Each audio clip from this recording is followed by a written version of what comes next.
Hello everyone, welcome to Eureka classes. आज की class में अपन डिस्कशन करेंगे अपने जेनेटिक्स वाले चैप्टर का, जो एनसीईआरटी का चौथा चैप्टर है और एग्ज़ाम के लिए वो 5 नंबर का वेटेज भी दे रहा है। और इस बार 2026 की एग्ज़ाम में जो 28 फरवरी को होने जा रही है, उसमें जेनेटिक्स का जो वेटेज रह रहा है वो 2 एमसीक्यू का है, एक रिक्त स्थान का है, 2 अति लघुरात्मक का है और एक लघुरात्मक क्वेश्चन का है 1.5 नंबर वाले का। टोटल मिलाकर के 5 नंबर के क्वेश्चन इसमें आएंगे। अपन सिर्फ इस चैप्टर में 20 एमसीक्यू कवर करेंगे, जो कि सारे टॉपिकों को कवर करवा देंगे अपने को। 20 एमसीक्यू सुनने को ये 20 एमसीक्यू लगेंगे, लेकिन हर एक एमसीक्यू में अपने को 4 या 5 क्वेश्चनों की इंफॉर्मेशन मिलने वाली है। तो अपन एक एक क्वेश्चन को लेकर के डिस्कशन करने जा रहे हैं। सबसे पहला क्वेश्चन अपन ले रहे हैं गुणसूत्रीय विकार क्रोमोसोमल डिसऑर्डर से। ऐसा गुणसूत्रीय विकार जिसमें एक अक्ष क्रोमोसोम की अतिरिक्त प्रतिलिपि आ जाने से कुल गुणसूत्र 47 हो जाते हैं। इन चारों में से वो गुणसूत्रीय विकार कौन सा है? और ये जो क्वेश्चन है ये रिक्त स्थान में, एमसीक्यू वाले में और अति लघुरात्मक क्वेश्चन में और लघुरात्मक में, हर प्रकार के क्वेश्चनों में ये बार बार में बोर्ड की एग्जाम इसको रिपीट भी कर रही है। अब इसके कॉन्सेप्ट के ऊपर जो दूसरे क्वेश्चन है उसको भी अपन कवर कर लेंगे। पहले तो अपन इस क्वेश्चन को देखेंगे कि इसका प्रॉपर आंसर क्या जा रहा है। जैसे अक्ष क्रोमोसोम की अतिरिक्त प्रतिलिपि आ रही है, तो कहने का मतलब क्या होता है, इस गुणसूत्रीय विकार का जो जीनोटाइप होने वाला है वो होने वाला है 44 प्लस एक्स वाई इक्वल 47। ये जो जीनोटाइप होता है ये इन 4 क्रोमोसोमल डिसऑर्डर से कौन से वाले से मैच करेगा? Down syndrome, Turner syndrome, Klinefelter syndrome या सिकल सेल एनीमिया। पहली बात तो सिकल सेल एनीमिया एक क्रोमोसोमल डिसऑर्डर होता ही नहीं है, ये तो गुणसूत्रीय विकार होता ही नहीं है। ये 3 गुणसूत्रीय विकार दे रखे हैं, तो हम एक एक के बारे में बात करेंगे। जैसे डाउन सिंड्रोम है, डाउन सिंड्रोम कैसे होता है? ये एक तो एलिंग गुणसूत्रीय विकार होता है। पहला क्वेश्चन तो एलिंग गुणसूत्रीय विकार है। दूसरी बात, ये 21वें गुणसूत्र में ट्राइसोमिकता, 21वें गुणसूत्र में ट्राइसोमिकता के कारण होता है। ठीक है। अब डाउन सिंड्रोम किस वजह से होता है? एक तो ये एलिंग गुणसूत्रीय विकार है, दूसरा ये 21वें गुणसूत्र में ट्राइसोमिकता के कारण होता है। दूसरा ऑप्शन है अपना टर्नर सिंड्रोम। तो टर्नर सिंड्रोम क्या है? ये एक लिंग गुणसूत्रीय विकार है। पहली बात, लिंग गुणसूत्रीय विकार। और इसमें क्या होता है, एक अक्ष क्रोमोसोम की कमी के कारण होता है। और इसके जीनोटाइप की अपन बात करें तो 44 प्लस x0 इक्वल 45, ये टर्नर सिंड्रोम का जीनोटाइप होता है। फिर है क्लाइनफेल्टर सिंड्रोम। तो क्लाइनफेल्टर सिंड्रोम क्या है? ये भी एक लिंग गुणसूत्रीय विकार है, लिंग गुणसूत्रीय विकार। और इसमें क्या होता है, इसमें एक अक्ष गुणसूत्र एक्स्ट्रा आ जाता है, जिसकी वजह से टोटल कितने हो जाते हैं गुणसूत्र? 47 हो जाते हैं। और अपने को क्वेश्चन में यही पूछ रहा है कि अक्ष क्रोमोसोम की अतिरिक्त प्रतिलिपि आ जाने से कुल गुणसूत्र 47 होते हैं। तो अपना करेक्ट आंसर इस क्वेश्चन के लिए तो क्या गया है? Klinefelter syndrome. Sickle cell anaemia है, ये पॉइंट म्यूटेशन या फिर बिंदु उत्परिवर्तन। आगे अपन देखने वाले बिंदु उत्परिवर्तन के बारे में भी। बिंदु उत्परिवर्तन का उदाहरण होता है, ये क्वेश्चन भी बोर्ड की एग्जाम बार बार में पूछ रही है कि बिंदु उत्परिवर्तन का उदाहरण लिखिए। सिकल सेल एनीमिया या सिकल सेल एनीमिया कौन से उत्परिवर्तन का एग्जाम्पल होता है? बिंदु उत्परिवर्तन का एग्जाम्पल होता है। तो हमने एक क्वेश्चन के आधार पे कितने सारे क्वेश्चन सोल्व कर लिए हैं। डाउन सिंड्रोम एलिंग गुणसूत्रीय विकार होता है, 21वें गुणसूत्र में ट्राइसोमिकता के कारण ये डिजीज होती है। टर्नर सिंड्रोम लिंग गुणसूत्रीय विकार है, ये एक अक्ष क्रोमोसोम की कमी होने के कारण होता है। क्लाइनफेल्टर सिंड्रोम लिंग गुणसूत्रीय विकार है, इसका जीनोटाइप 44 प्लस XX Y = 47 होते हैं। सिकल सेल एनीमिया बिंदु उत्परिवर्तन का एग्जाम्पल होता है। और इस क्वेश्चन का आंसर अपना क्या जा रहा है? क्लाइनफेल्टर सिंड्रोम जा रहा है। नेक्स्ट क्वेश्चन की अपन बात करें, यह है अपना जेनेटिक डिसऑर्डर में से, आनुवांशिक विकारों में से निम्न में से कौन सा विकार मेंडेलियन विकार नहीं है? तो हम पहले थोड़ा डिस्कशन कर लेते हैं कि आनुवांशिक विकार होते हैं वो दो प्रकार के होते हैं। एक तो होते हैं मेंडेलियन विकार और दूसरे होते हैं गुणसूत्रीय विकार। गुणसूत्रीय विकार अभी अभी अपन ने देखे हैं कि एक तो होता है डाउन सिंड्रोम, एक है क्लाइनफेल्टर सिंड्रोम, एक है डाउन सिंड्रोम। अपनी एनसीईआरटी में 3 ही गुणसूत्रीय विकार है। दूसरा मेंडेलीय विकार, मेंडेलीय विकार में हीमोफीलिया है, वर्णांधता है, सिकल सेल एनीमिया या दात्र कोशिका अरक्तता है, थैलेसेमिया है, फिनाइलकीटोन्यूरिया है, एल्बिनिज्म है और सिस्टिक फाइब्रोसिस है। ये इतने सारे आनुवांशिक विकार होते हैं जो जीन में उत्परिवर्तन की वजह से होते हैं, इनको हम मेंडेलियन विकार के नाम से जानते हैं। तो इसमें हीमोफीलिया ये मेंडेलियन विकार है, वर्णांधता ये भी मेंडेलियन विकार है, फिनाइलकीटोन्यूरिया ये भी मेंडेलियन विकार है। लेकिन डाउन सिंड्रोम कैसा विकार होता है? ये मेंडेलियन विकार नहीं है, ये गुणसूत्रीय विकार है, गुणसूत्रीय विकार है। तो इसमें मेंडेलियन विकार कौन सा नहीं है? डाउन सिंड्रोम मेंडेलियन विकार नहीं है, डाउन सिंड्रोम गुणसूत्रीय विकार है। अब अपन देखते हैं कि हीमोफीलिया किस प्रकार का आनुवांशिक रोग होता है। तो ये अक्ष लिंग संलग्न अप्रभावी रोग है, अप्रभावी रोग है। वर्णांधता भी कैसा है? अक्ष लिंग संलग्न अप्रभावी रोग का उदाहरण है। फिनाइलकीटोन्यूरिया ये कैसा है? ये एलिंग संलग्न अप्रभावी रोग है। अब मेंडेलियन विकार के एग्जाम्पल तो अपने को पता है कि हीमोफीलिया, वर्णांधता, phenylketonuria, sickle cell anaemia, albinism, thalassaemia ये होते हैं।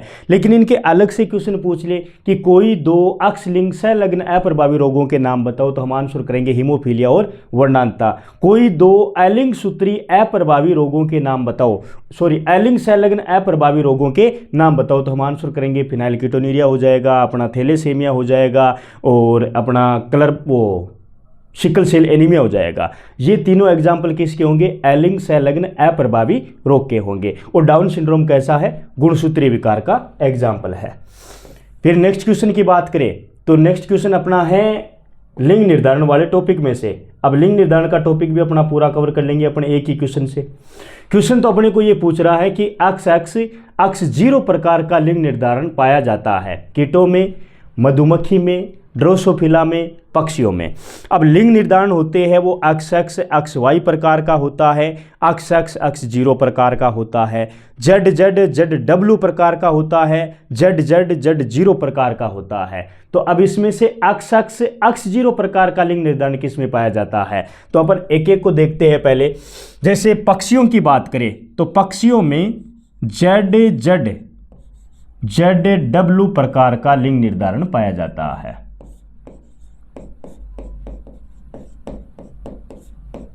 ZW प्रकार का लिंग निर्धारण पाया जाता है। ड्रोसोफिला की बात करें तो इसमें अक्ष Y प्रकार का लिंग निर्धारण पाया जाता है। और ड्रोसोफिला के अलावा ये मनुष्य में भी मिलता है। मधुमक्खी की बात करें तो मधुमक्खी में स्पेशल प्रकार का लिंग निर्धारण होता है जिसको हम बोलते हैं अगुणित द्विगुणित, या फिर इसको हम बोल सकते हैं हैप्लॉइड डिप्लॉइड। या इसको बोल सकते n to n। और इसमें नर मधुमक्खी होती है, इसमें गुणसूत्र कितने होते हैं, n = 16। और मादा मधुमक्खी होती है, इसमें गुणसूत्र कितने होते हैं, 2n = 32।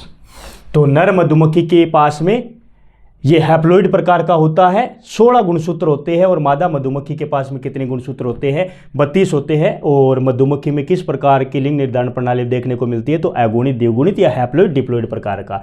फिर है कीटों में, तो कीटों में कौन सा मिलता है, कीटों में मिलता है XX X0 प्रकार का लिंग निर्धारण।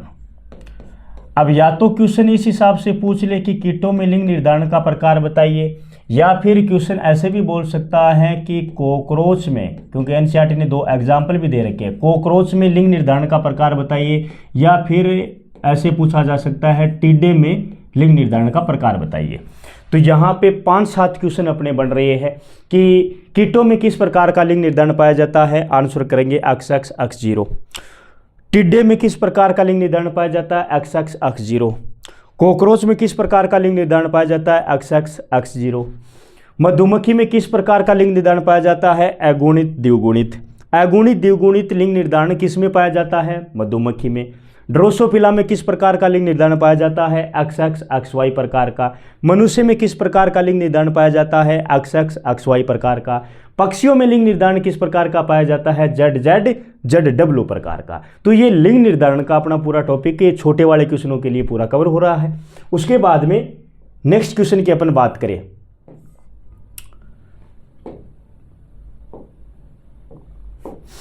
यदि F1PD का संकरण अप्रभावी जनक के साथ करवाया जाता है तो वह संकरण कहलाता है। वो क्या कहलाएगा, टेस्ट क्रॉस कहलाएगा, या टेस्ट क्रॉस को हम क्या बोलते हैं, परीक्षण संकरण। परीक्षण संकरण। मोनोहाइब्रिड क्रॉस एकल संकर संकरण, डाई हाइब्रिड क्रॉस द्विसंकर संकरण, बैक क्रॉस पश्च संकरण। अब इसमें F1PD का संकरण अप्रभावी जनक के साथ में करवाया जाता है। जैसे नॉर्मली मैं बात करूं, जैसे कैपिटल T स्मॉल t, ये है प्रभावी जनक और ये है अप्रभावी जनक। इसका गेमिट बनाएंगे कैपिटल T, इसका गेमिट बनाएंगे स्मॉल t, फिर दोनों का क्या करवाएंगे, संकरण करवाएंगे। संकरण करवाएंगे तो कैपिटल T और स्मॉल t, ये अपने को मिले हैं F1PD। अब एक लक्षण लिया है पौधे की लंबाई वाला कि ये तो है समयुग्मजी लंबा, ये है समयुग्मजी बोना, एक प्रभावी है एक अप्रभावी है। तो एक लक्षण की वंशागति का अध्ययन कर रहे हैं, तो वो तो क्रॉस कैसा है, मोनोहाइब्रिड। ये तो बात हो रही है पूरी की पूरी मोनोहाइब्रिड के लिए। यदि यहाँ पे मैं 2 लक्षण ले लेता है ना, जैसे पुष्प का रंग, पुष्प की आकृति, इस हिसाब से लेकर के चलता, तो ये एग्जाम्पल होता डाई हाइब्रिड क्रॉस का।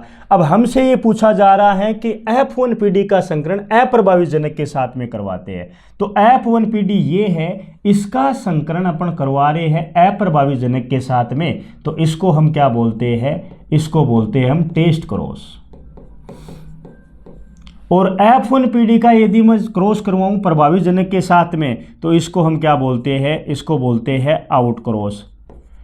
और टेस्ट क्रॉस और आउट क्रॉस ये दोनों टाइप किसके होते हैं, ये बैक क्रॉस के होते हैं। तो बैक क्रॉस में क्या होता कि F1PD का संकरण प्रभावी व अप्रभावी जनक दोनों में से किसी के साथ में भी करवाया जाता है, तो ये संकरण कैसा कहलाता है, ये कहलाता है बैक क्रॉस। और अप्रभावी जनक के साथ में करवाएंगे तो टेस्ट क्रॉस, प्रभावी जनक के साथ में करवाएंगे तो आउट क्रॉस। तो क्वेश्चन तो अपने को F1PD का क्रॉस किसके साथ में पूछ रहा है, अप्रभावी जनक के साथ में, तो अपना आंसर जाएगा टेस्ट क्रॉस। तो पहला जो आंसर है अपना परीक्षण संकरण टेस्ट क्रॉस, ये इस क्वेश्चन का करेक्ट आंसर है।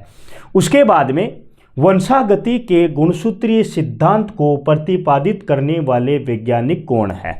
ये क्वेश्चन बोर्ड की एग्जाम ने पता नहीं कितनी बार पूछा है, अलग अलग तरीके से, रिक्त स्थान में, एमसीक्यू में, अति लघुरात्मक में। बहुत इंपॉर्टेंट क्वेश्चन है ये, बोर्ड की एग्जाम का फेवरेट क्वेश्चन भी माना जाता है इसको। वंशागति का गुणसूत्रीय सिद्धांत किसने प्रतिपादित किया है? तो पहला ऑप्शन है टी.एच. मॉर्गन। टी.एच. मॉर्गन ने क्या काम किया है? टी.एच. मॉर्गन ने वंशागति के गुणसूत्रीय सिद्धांत का प्रायोगिक सत्यापन किया है। वंशागति के गुणसूत्रीय सिद्धांत का प्रायोगिक सत्यापन किया। ये तो हो गई टी.एच. मॉर्गन की बात। सटन व बावेरी ने क्या किया है? सटन व बावेरी ने किया है वंशागति का गुणसूत्रीय सिद्धांत, वंशागति का गुणसूत्रीय सिद्धांत दिया। बेटसन व पुनेट ने क्या किया है? इन्होंने मीठी मटर, जिसका वानस्पतिक नाम होता है लेथाइरस ओडोरेटस, में सहलगनता या लिंकेज को समझाया है।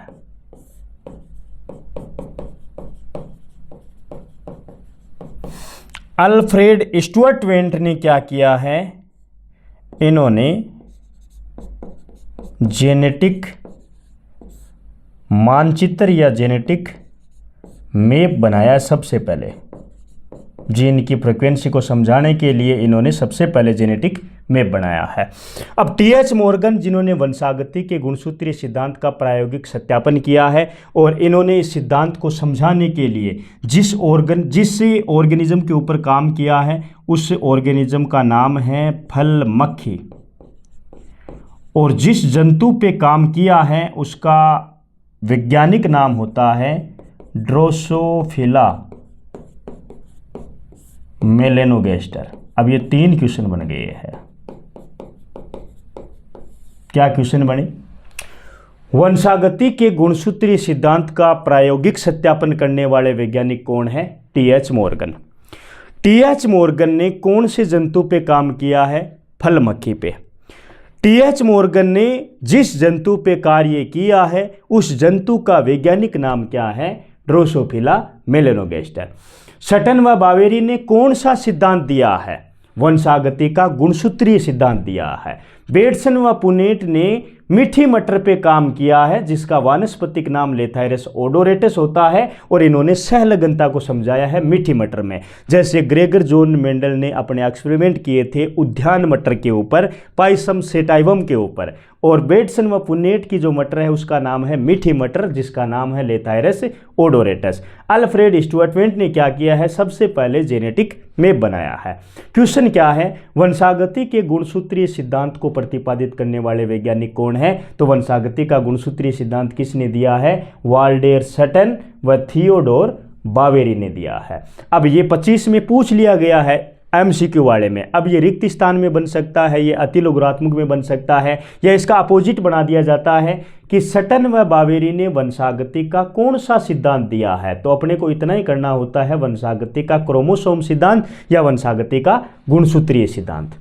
नेक्स्ट क्वेश्चन की अपन बात करें, सहलगनता किसका अपवाद है?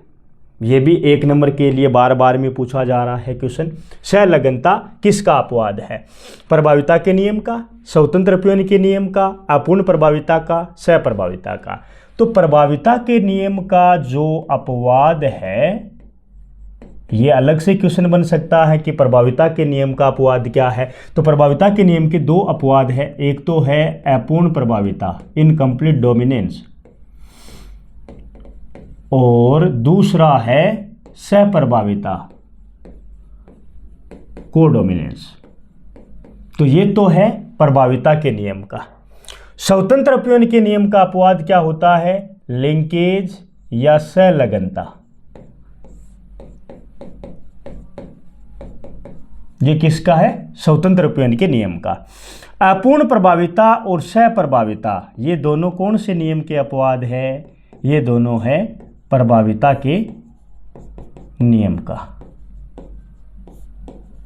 अब अपवादों के क्वेश्चन, पूरी जेनेटिक्स में अपवादों के क्वेश्चन बनते भी है और जो बनते हैं वो इसी एरिया से बनेंगे, इसी टॉपिक में से बनने वाले हैं। नेक्स्ट क्वेश्चन की हम बात करें,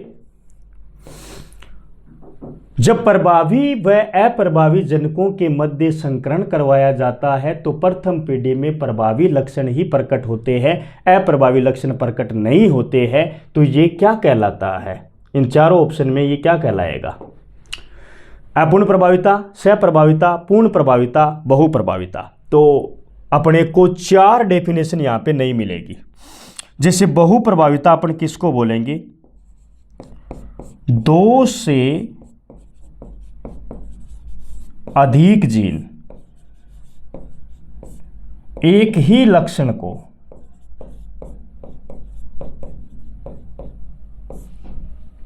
नियंत्रित करे, एक ही लक्षण को नियंत्रित करे, तो इस प्रकार की एलीलिक इंटरेक्शन या जीन अंतरक्रिया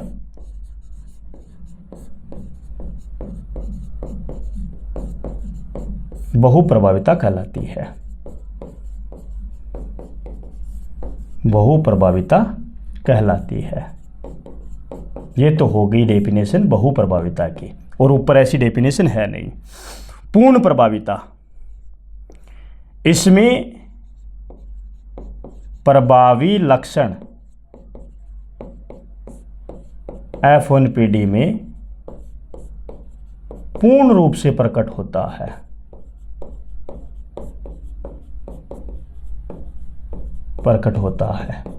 ये होगी पूर्ण प्रभाविता, कंप्लीट डोमिनेंस। सह प्रभाविता, इसमें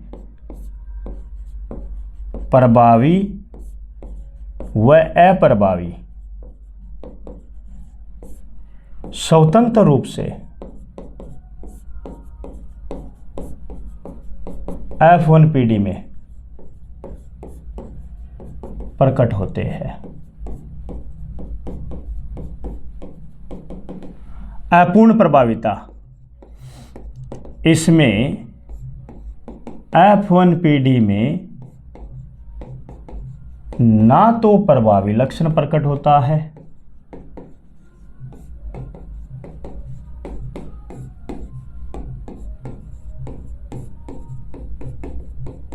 और ना ही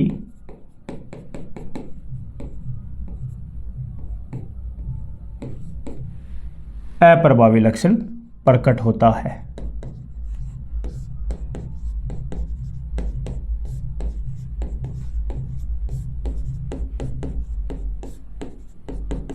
F1PD में नया ही लक्षण या मध्यवर्ती लक्षण प्रकट होता है। अब सॉल्यूशन मैंने चारों ऑप्शन के दे दिए हैं। अब ऊपर वाला जो क्वेश्चन क्या पूछ रहा है उस हिसाब से अपने को इन 4 ऑप्शन में से देखना है। क्वेश्चन बोल रहा है प्रभावी व अप्रभावी जनकों के मध्य संकरण करवाया जाता है तो प्रथम पीढ़ी में प्रभावी लक्षण ही प्रकट होते हैं, अप्रभावी लक्षण प्रकट होते ही नहीं है। तो F1PD में पूर्ण रूप से प्रभावी लक्षण ही मिले, अप्रभावी लक्षण नहीं मिले, तो ऐसी प्रभाविता को हम क्या बोलते हैं? इसको तो हम क्या बोलेंगे? पूर्ण प्रभाविता बोलेंगे। और यदि प्रभावी व अप्रभावी दोनों लक्षण F1PD में मिल जाते तो इसको हम सहप्रभाविता बोलते। और यदि प्रभावी व अप्रभावी लक्षण दोनों ही F1PD में नहीं मिलते तो उसको हम अपूर्ण प्रभाविता बोलते। और बहुप्रभाविता भी मेंडल जी की बातों के लिए अपवाद के रूप में काम करती है। मेंडल जी के अकॉर्डिंग एक लक्षण को एक ही जीन नियंत्रित करती है, लेकिन यहाँ पे 2 से अधिक जीन एक ही लक्षण को नियंत्रित करती है, तो इसे हम क्या बोलते हैं? बहुप्रभाविता। और इसका अच्छा एग्जाम्पल होता है फेनिल कीटो में है व्याधि, जिसको हम बोलते हैं फिनाइल कीटोन्यूरिया। ये किसका एग्जाम्पल होता है? बहुप्रभाविता का एग्जाम्पल होता है। उसके बाद में जैसे इस क्वेश्चन का आंसर क्या हो गया, पूर्ण प्रभाविता। नेक्स्ट क्वेश्चन की बात करें तो जीनोटाइप और फिनोटाइप रेशियो में से भी क्वेश्चन बन गया है, तो बहुत सारे क्वेश्चन अपने को यहाँ पे देखने को मिल जाएंगे। मोनोहाइब्रिड क्रॉस के लिए जीनोटाइप अनुपात क्या होता है, 1:1, 3:1, 9:3:3:1 और एक 12:24, 12:121। ये 4 जीनोटाइप या फिनोटाइप लिखे हुए हैं जिनमें अपने को सिलेक्ट करना है मोनोहाइब्रिड क्रॉस के लिए जीनोटाइप। तो मोनोहाइब्रिड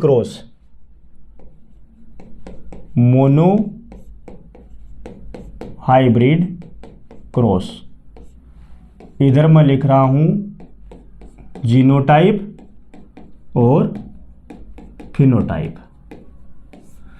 मोनोहाइब्रिड क्रॉस का जीनोटाइप क्या होता है, 1:1, फिनोटाइप क्या होता है, 3:1। फिर अपन देखते हैं डाईहाइब्रिड क्रॉस। डाईहाइब्रिड क्रॉस का जीनोटाइप क्या होता है, 12:24, 12:121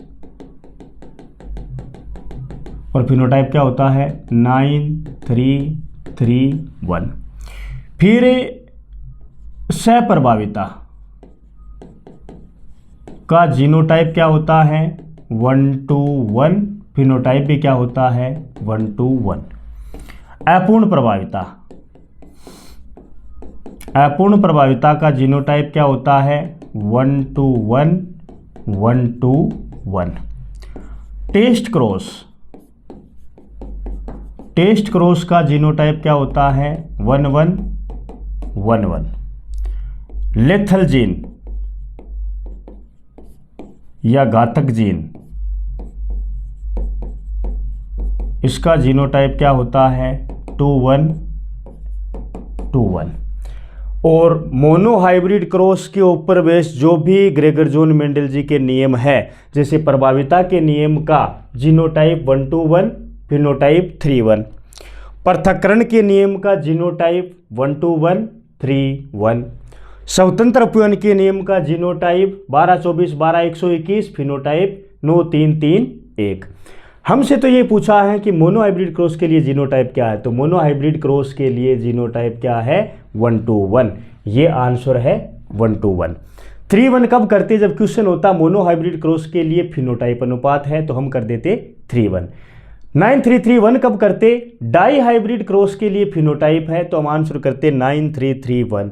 और 12:24, 12:121 कब करते, डाईहाइब्रिड क्रॉस के लिए जीनोटाइप अनुपात है तो हम आंसर क्या करते, 12:24, 12:121। तो ये जीनोटाइप का पूरा टॉपिक अपना कवर हो गया है यहाँ पे। फिर इंफॉर्मेटिव क्वेश्चन, इस चैप्टर के इंट्रोडक्शन में से क्वेश्चन बना हुआ है। मेंडल ने स्वतंत्र रूप से प्रजनन करने वाली मटर के पौधे की कितनी किस्मों के युग्मों को स्वतंत्र रूप से, जो विपरीत विशेषकों वाले एक लक्षण के अलावा एक समान थे, कितने किस्मों को इन्होंने चयन किया है, तो 5 किस्म थी, 6 किस्म थी, 7 थी, 8 थी। तो टोटल 7 जोड़ी थी। यदि यहाँ पे आंसर 14 आता तो हम 14 सेलेक्ट करते, लेकिन यहाँ पे पेड़ में बात कर रखी है तो हम आंसर करेंगे 7 जोड़ी, क्योंकि 7 जोड़ी विपर्यासी लक्षणों का अध्ययन किया है ग्रेगर जोन मेंडल साहब ने।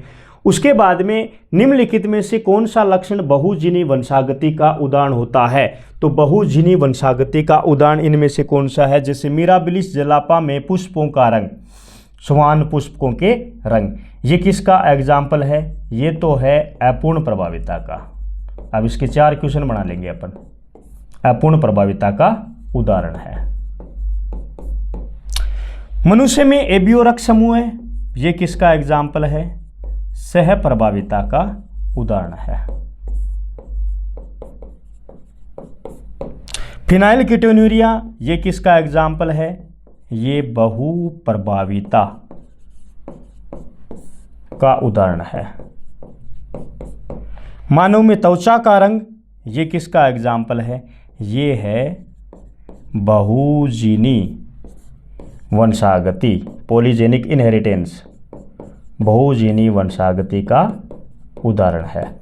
तो यहाँ पे अपन ने 4 ऑप्शन थे और 4 इक्वेशन बना लिए, जिसमें एक तो बना ही रखा है, 3 जो बचे थे उसके क्वेश्चन भी बना लिए। यदि ऊपर क्वेश्चन में ये लिखा होता कि निम्न में से अपूर्ण प्रभाविता का उदाहरण है, तो मिराबिली जलापा में फूल का रंग ये अपूर्ण प्रभाविता का उदाहरण है। क्वेश्चन में होता मनुष्य में एबियोरक समूह किसका एग्जाम्पल है, हम आंसर करते सहप्रभाविता का एग्जाम्पल है। क्वेश्चन होता फिनाइल कीटोन्यूरिया किसका एग्जाम्पल होता है, हम आंसर करते बहुप्रभाविता का उदाहरण होता है। मानव में त्वचा का रंग ये किसका उदाहरण है, ये बहुजीनी वंशागति का उदाहरण होता है। नेक्स्ट क्वेश्चन की अपन बात करें, यह भी इंपॉर्टेंट क्वेश्चन है जो बार बार में पूछा जा रहा है। गुणसूत्र की 2n-1 अवस्था होती है, मोनोसोमी, नलीसोमी, ट्राइसोमी, टेट्रासोमी। जब भी अपन कोई भी जेनेटिक डिसऑर्डर या क्रोमोसोमल डिसऑर्डर की बात करते हैं तो मोनोसोमी, ट्राइसोमी, टेट्रासोमी इनका डिस्कशन जरूर करते हैं। अब ये जो 2n-1 अवस्था होती है इनमें से किसकी होती है, जैसे मैं बात करूं टेट्रासोमी की, तो टेट्रासोमी की तो कंडीशन होती है 2n+2, यहाँ पे 2 गुणसूत्र एक्स्ट्रा आ जाते हैं। ट्राइसोमी की कंडीशन होती है 2n+1, यहाँ पे 1 गुणसूत्र अधिक हो जाता है। नलीसोमी है 2n-2, यहाँ पे 2 होमोलोगस क्रोमोसोम है, दोनों के दोनों अनुपस्थित रहते हैं। और मोनोसोमी की कंडीशन क्या रहती है, 2n-1, यहाँ पे 1 होमोलोगस क्रोमोसोम की कॉपी तो रह जाती है, 1 डिलीट हो जाती है। तो ये इनमें से क्या पूछ रहा है, 2n-1 अवस्था किसकी होती है, तो हम आंसर करेंगे मोनोसोमी। यदि यहाँ पे 2n-2 होती तो हम आंसर करते नलीसोमी, 2n+1 होता तो हम आंसर करते ट्राइसोमी, 2n+2 होता तो हम आंसर करते टेट्रासोमी। फिर नेक्स्ट क्वेश्चन की अपन बात करें,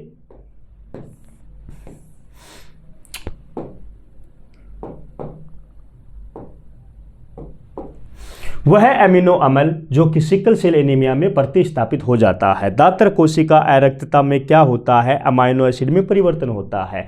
वेलिन के लिए ग्लूटामिक अम्ल और अल्फा श्रृंखला में, वेलिन के लिए ग्लूटामिक अम्ल बीटा श्रृंखला में, ग्लूटामिक अम्ल के लिए वेलिन अल्फा श्रृंखला में, ग्लूटामिक अम्ल के लिए वेलिन बीटा श्रृंखला में। अब यहाँ पे ये कंफ्यूज करने वाले ऑप्शन बनाए गए। हमें पता है कि वेलिन और ग्लूटामिक एसिड होता है उनमें ही परिवर्तन होता है और बीटा श्रृंखला में परिवर्तन होता है। तो सबसे पहले तो अल्फा श्रृंखला वाले को गायब कर देंगे अपन। अब बचे 2 ऑप्शन। अब इसमें क्या होता है, हम साइड में लिख लेंगे इसको देखने से पहले कि जो ग्लूटामिक अमीनो अम्ल होता है 6th पोजीशन में, बीटा श्रृंखला की 6th पोजीशन पे, उसकी जगह कौन ले लेता है, वेलिन ले लेता है। अब अपन मैच करेंगे, वेलिन के लिए ग्लूटामिक एसिड तो ये नहीं है, ग्लूटामिक अम्ल के लिए वेलिन और बीटा श्रृंखला, मतलब इसका करेक्ट आंसर अपना क्या जा रहा है, ग्लूटामिक अम्ल के लिए वेलिन और बीटा श्रृंखला में परिवर्तन होता है, जिसकी वजह से क्या होता है, सिकल सेल एनीमिया या दातर कोशिका अरक्तता रोग होता है। उसके बाद में अपन बात करते हैं आनुवांशिक रोगों से रिलेटेड। किस रोग में व्यक्ति लाल एवं हरे रंग में विभेद नहीं कर पाता है। कई बार तो अब ये तो है आंसर, और कई बार इसका जो आंसर बनेगा उसको क्वेश्चन में ले लेता है, जैसे वर्णांधता, दातर कोशिका अरक्तता, हीमोफीलिया, फिनाइल कीटोन्यूरिया। अब लाल व हरे रंग में विभेद कौन से रोग में नहीं कर पाता है, तो इसका डायरेक्ट आंसर क्या होता है, वर्णांधता। सिकल सेल एनीमिया में क्या होता है, आरबीसी में दिक्कत आने लग जाती है। अभी अभी हमने देखा था कि ग्लूटामिक अम्ल किस में कन्वर्ट हो जाता है, वेलिन में। GAG होता है वो GUG में कन्वर्ट हो जाता है। हीमोफीलिया है, इसको शाही रोग के नाम से भी जानते हैं, इसको रॉयल डिजीज के नाम से भी जानते हैं। इसमें क्या होता है, इसमें रक्त का थक्का नहीं जमता है, रक्त का चोट लगने के बाद में रक्त का थक्का नहीं बनता है। फिनाइल कीटोन्यूरिया में क्या होता है, फिनाइल कीटोन्यूरिया में एक एंजाइम होता है phenyl hydroxylase, phenyl hydroxylase enzyme का निर्माण नहीं हो पाता है। अब फेनिल हाइड्रोक्सिलेज एंजाइम नहीं बनता है तो इसका काम क्या होता है, इसका काम होता है टायरोसिन अमाइनो एसिड होता है, टायरोसिन अमाइनो एसिड, ये कन्वर्ट होता है फेनिल एलानिन नाम के अमाइनो एसिड में, फेनिल एलानिन अमाइनो एसिड। ये हानिकारक अमाइनो एसिड होता है जिसको कम हानिकारक अमाइनो एसिड में बदला जाता है, उसके लिए फेनिल हाइड्रोक्सिलेज एंजाइम की ज़रूरत होती है। और फिनाइल कीटोन्यूरिया इस रोग के अंदर क्या होता है, ये एंजाइम बनता ही नहीं है, और ये एंजाइम नहीं बनता है तो ये टायरोसिन है वो फेनिल एलानिन में कन्वर्ट नहीं हो सकता है। उसके बाद में मैं बात करूं, थैलेसेमिया रोग का नियंत्रण किस जीन के द्वारा किया जाता है? इनमें से HbA1, HbA2, HbA3, HbA4, HbA5, HbA6, HbA1, HbA3। तो ये डायरेक्ट इंफॉर्मेटिव क्वेश्चन रहता है। थैलेसेमिया रोग का नियंत्रण HbA1 और HbA2 जीन के द्वारा किया जाता है, और ये जीन कौन से गुणसूत्र पर होती है? 16वें गुणसूत्र पर होती है। फिर पाइसम सेटाइवम में सहलग्न समूह की संख्या कितनी होती है? अब किसी भी कॉन्सेप्ट से क्वेश्चन बनाया जाए, सहलग्न समूह की हमें संख्या पूछी जाए, तो हम क्या करते हैं, जितने भी गुणसूत्र होते हैं वो डिप्लॉइड कंडीशन में होते हैं। जैसे अपनी बात करें तो 2n बराबर कितने होते हैं? 46। सहलग्न समूह क्या होता है? n होता है। अब अपने में सहलग्न समूह की संख्या कितनी हो जाएगी? n बराबर 23। तो पाइसम सेटाइवम ये किसकी बात कर रहा है? आपको अच्छे तरीके से पता है कि ये मटर की बात कर रहा है, और मटर में 2n बराबर 14 गुणसूत्र होते हैं, ये भी आपको पता है। तो जब 14 गुणसूत्र होते हैं तो यहाँ पे n कितना हुआ? n हुआ है 7। तो पाइसम सेटाइवम में सहलग्न समूह की संख्या कितनी हुई है? 7 हुई है। आप ऐसे कोई भी निकाल सकते हो, जैसे आपको ड्रोसोफिला का पूछ ले तो ड्रोसोफिला में 8 गुणसूत्र होते हैं और उसमें सहलग्न समूह की संख्या कितनी हो जाएगी? 4 हो जाएगी।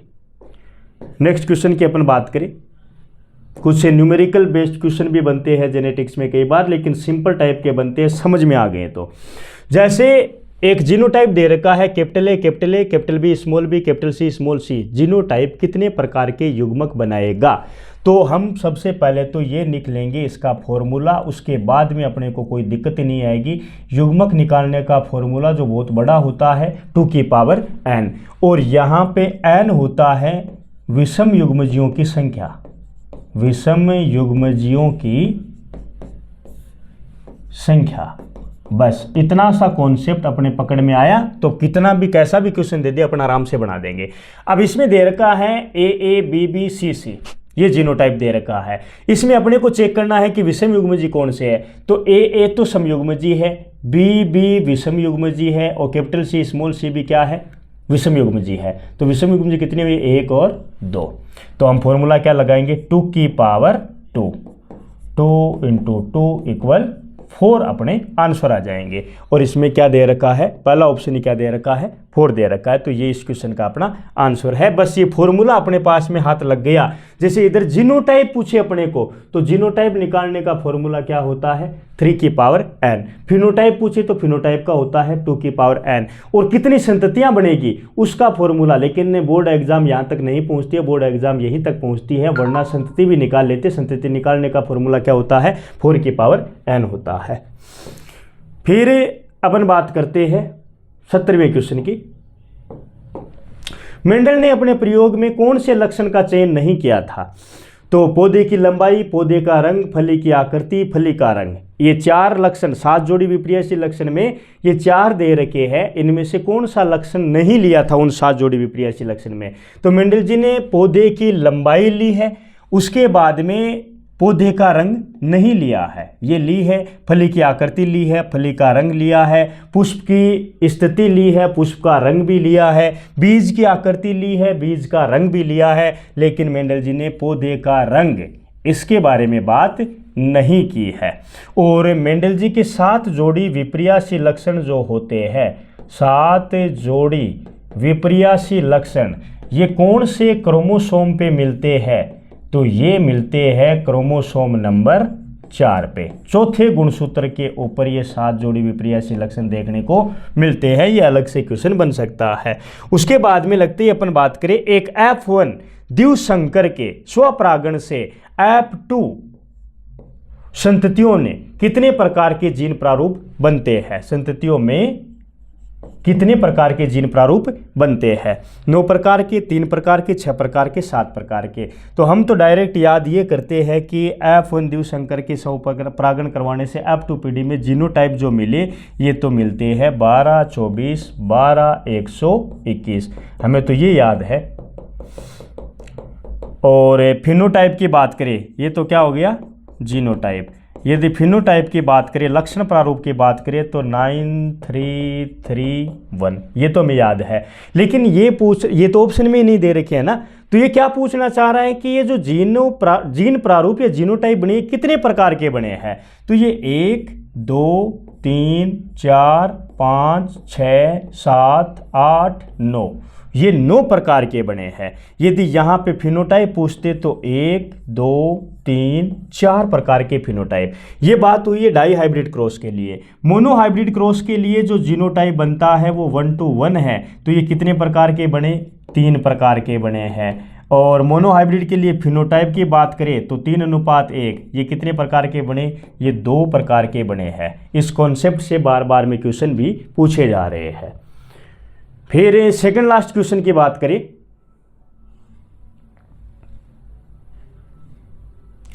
ये है रुधिर वर्ग समूह से, कोडोमिनेंस वाला टॉपिक चलता है वहां से।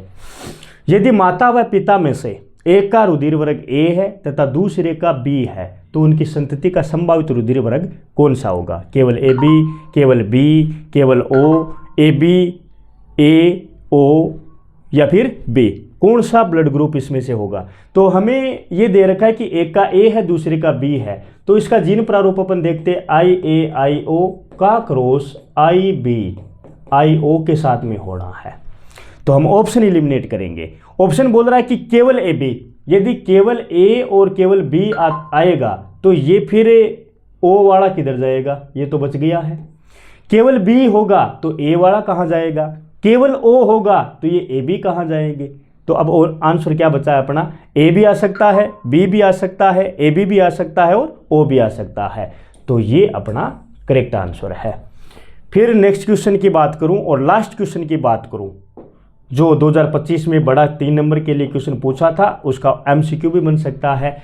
एन्यूप्लॉइडी, जिसको हम असामान्य गुणसूत्र संख्या बोलते हैं, से क्या अभिप्राय है? तो किसी जीव में पूर्ण गुणसूत्र सेट का बढ़ना या घटना, किसी जीव में एक या कुछ गुणसूत्रों की संख्या का बढ़ना या घटना, किसी जीव में केवल गुणसूत्रों का 2 गुना हो जाना, किसी जीव में केवल हैप्लॉइड अवस्था का होना। तो यहाँ पे किसी जीव में केवल हैप्लॉइड अवस्था का होना, तो ये तो रिजल्ट मिलता है, ये तो अर्धसूत्री विभाजन से मिलता है अपने को, क्योंकि अर्धसूत्री विभाजन होते ही 2n से क्या हो जाता है? n हो जाता है। तो ये तो आंसर एन्यूप्लॉइडी का नहीं है। किसी जीव में केवल गुणसूत्रों का 2 गुना हो जाना, तो इसकी और कोई वजह एनसीईआरटी में तो नहीं है, लेकिन समझने के लिए ये है कि ऐसा सीन सिर्फ म्यूटेशन की वजह से देखने को मिलता है, उत्परिवर्तन की वजह से ही देखने को मिल सकता है। किसी जीव में एक या कुछ गुणसूत्रों की संख्या का बढ़ना या घटना, ये क्या होता है? ये एन्यूप्लॉइडी होता है, एन्यूप्लॉइडी होता है। मतलब एक ही गुणसूत्र जिसमें क्या होता है? 2n-1 आ सकता है या 2n+1 आंसर आ सकता है। ये वाली जो कैटेगरी रहती है ये एन्यूप्लॉइडी का है। किसी जीव में पूर्ण गुणसूत्र सेट का बढ़ना या घटना, तो ये है किसका एग्जाम्पल? ये है पॉलीप्लॉइडी का एग्जाम्पल। ये पॉलीप्लॉइडी के बारे में बात कर रखी है, जिसमें क्या हो सकता है? 2n+2 या 2n-2। ये वाली जो कैटेगरी होती है ये पॉलीप्लॉइडी की होती है, ये वाली होती है ये एन्यूप्लॉइडी की होती है। तो इस हिसाब से हमने जेनेटिक्स के लगभग, आप देख सकते हो, इनको एक बार चेक कर सकते हो कि ऐसा कोई टॉपिक नहीं है जहाँ से हमने MCQ नहीं बनाया और डिस्कशन नहीं किया है।